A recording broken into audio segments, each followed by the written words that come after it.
Sanctuary Forerunner, Part 2, compiled by Shirley Jean Street and read by Wayne T. Street.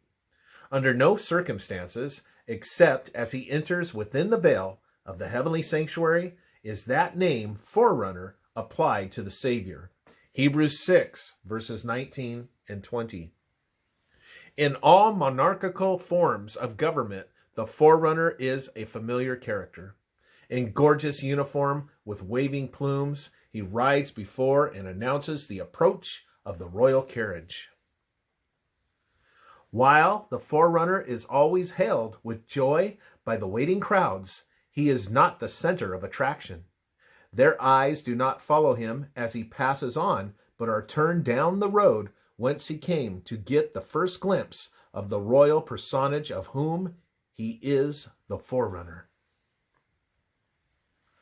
The disciples of Jesus were filled with joy and excitement while acting as his forerunners in this scene portraying Jesus' victory entrance into the city of Jerusalem.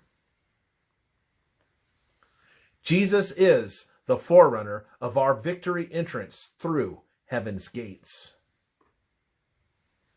Of the many condescensions on our blessed Master, this is one of the grandest. When he entered heaven, a mighty conqueror over death and the grave, before the entire heavenly host and representatives of other worlds, he entered a forerunner for us. He presented the wave sheaf, those brought forth from their graves at the time of his resurrection, as a sample of the race he had died to redeem. Ephesians 4, verse 8. Thus directing the attention of that wonderful assemblage down the road whence he came to watch. For royalty? Yes, for royalty made so by his precious blood. Matthew 27, verses 52 and 53. It is only a company of poor, frail mortals stumbling along and often falling by the way. But when they reach the heavenly gate, they will enter heirs of God and joint heirs with Jesus. Revelation 1:6 and Revelation 5, verse 10.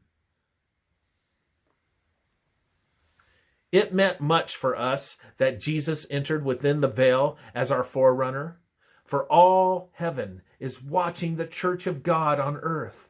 When tempted by the enemy to doubt God's love and care, remember that on account of the great sacrifice made, you are so dear to the Father that he who touches you touches the apple of his eye. Romans 8, verse 17.